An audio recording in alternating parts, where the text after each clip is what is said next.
Hey YouTube, what's going on? Guardian417 here, back with another FPVlog Friday. So the weather earlier was really super crappy. It was just raining cats and dogs. The wind was really bad. The wind is still really bad even though it stopped raining. So today I decided to actually I still want to talk about stuff. So I decided to actually come into the hangar and show you guys my setup. So Carson Crook again commented, asked a couple questions, which is awesome. Carson, thank you so much for continuing to ask questions. I love to answer them, love to help you out. So to get on with that, he first asked, what is my current FPV frame? Well, as you guys see, the frame is a Batbone tricopter made by Flight Test. Pretty simple. It's their it's like I said, it's their Delrin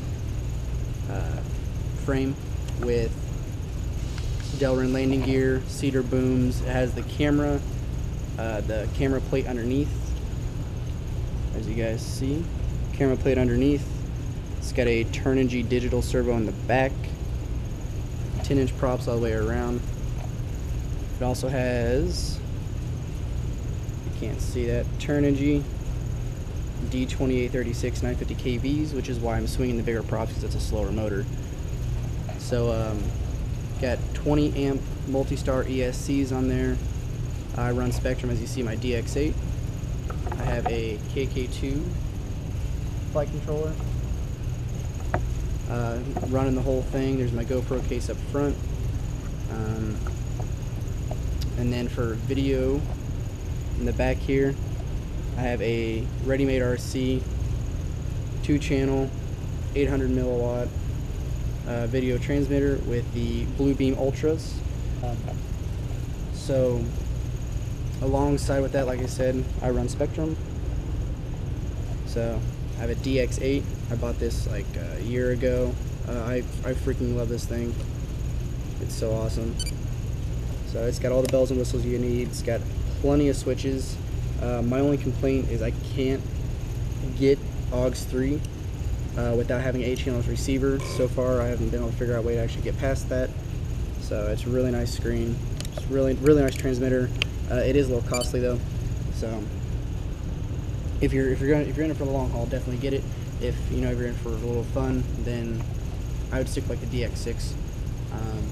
It's way more cost effective, but I do a lot of autonomous stuff, and I like to use that DX8 because it has a higher resolution. It's more sensitive, and I can do more things with it.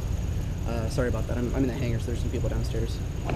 For my ground station, as you see, I have my Fat Shark Dominators.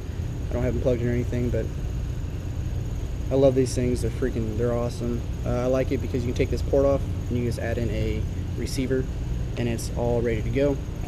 I have a ready-made RC, 900 megahertz, 1.3 gigs video receiver. It's like 16 channels, something like that. Again, running the IB Crazy beams, blue beams. And then I run that off of a 2200 3-cell again. And that is just a portable DVD player in case someone wants to, watch me fly, or if they ask questions, or if they want to experience it but they can't handle the immersiveness of the Fat Shark. So that is basically my entire setup. I'm just running a real simple 6-channel Spectrum receiver. It's an AR6115E. I don't think they actually make this one anymore. I'm thinking about switching out to something a little bit different, hopefully get some better range on it. Just for an emergency, I actually have my low voltage sensor zip tied on there, so I plug that into the balance port. I'm good to go. And then, if you guys notice, a lot of my stuff on this frame is actually securely zip tied in. It's because it's for just being modular. I like to be able to swap stuff out if I need to.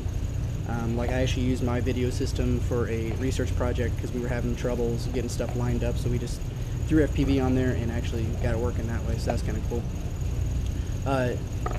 To get my GoPro to transmit, I guess, work, I have this little bitty USB thing. I did not make that.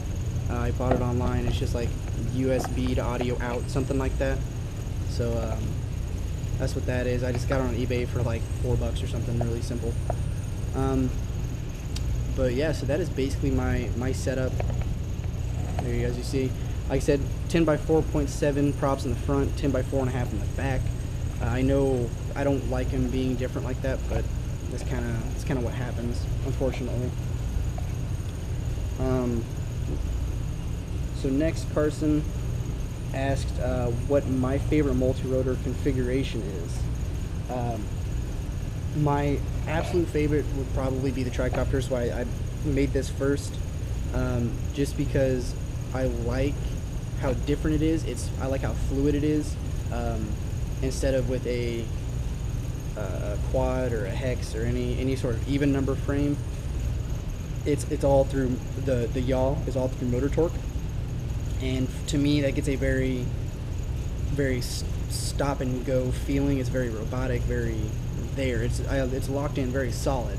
But I don't have a gimbal, as you see, because gimbals are kind of expensive for a college student, and well, they take up a lot of room. They kind of weigh a lot. So I went the tricopter because it seemed to fit my style flying better. I call it a dynamic videography, just because I want to chase stuff. I want to fly down trails. I don't just want to park in a spot and sit there. To me, that's not what FPV flight's all about, although it is cool at times. So this is, like I said, this is my entire setup. Carson, you said you got a Electro Hub, dude. That's awesome. If you want to do quadcopters are really easy to I guess assemble and set up and fly. Tricopters are just minutely harder. Oh, sorry. Hold on for a second. There we go. Battery's done. Tricopters are minutely harder just because you have to figure out a mechanism to actually swivel the back. You guys see how that is? Servo right here, and it just, as the servo turns, it will push pull rods right there. Again, that was bought from Flight Test, so they did all the work, they did all the designing, and it works beautifully. I've yet to have a problem with it. So there's my ground station, my baby tricopter, and the DX8. Sorry it's kind of a mess up here. It's a mad laboratory. And then, as you guys see, it's just a big old hangar that we use for storage and whatnot.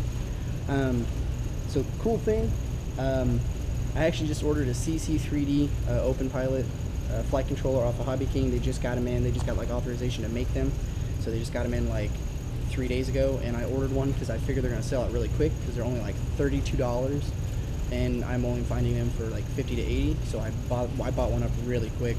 And then alongside that controller, I got something for it. Whenever it comes in, I'll do another sit-down video, and I'll show you guys what I got and what my plans are. Since the weather's getting kind of crappy, then I need to start thinking of another project to do over the winter, because like I said, it's gonna start crapping out on me real quick. So sorry guys, I didn't get out to fly today. It's just, like I said, the weather was not cooperating, so decided to stay inside, do a little bit of this. So after this, my battery's done, so I'm gonna go downstairs and I'm actually going to tune these bigger props into the board, because I have yet to have time since last week. Last week was the last time I flew. I'm a really busy person, but so hope you guys enjoyed the video this week. Hope you guys found it very informative. If you guys have any questions, comments, please post them down below. There's no such thing as too many questions, no such thing as a dumb question. It's all information that people want, and sometimes it's hard to get. Sometimes people just want to hear from somebody instead of reading it, and hopefully people start using me for that resource. I want to help people get into this hobby, like I said last time. So if you guys like the video, like I said, like it, leave a comment, or if you want to keep watching them weekly, subscribe below. The more subscribers I get, the more likes I get, more views I get, the more I'm going to make them, the better I'm going to try at making them better, I guess. So spread the word to your friends, throw a video up on a forum, you know. Just I want to build this community. I want to make this community strong, because, well, there's a presence here, but there's really not. I know there's people out there, a lot of people know there's other people out there, but they're not banding together, and I feel like we really need to get together and have one voice, and just kind of talk back and forth within one another. And I feel like a little vlog on YouTube would be really cool. It'd be a really cool community. So, all right, guys. Hopefully next week I will. I should be able to fly. Hopefully the weather holds out on me. So until then, see you guys next time.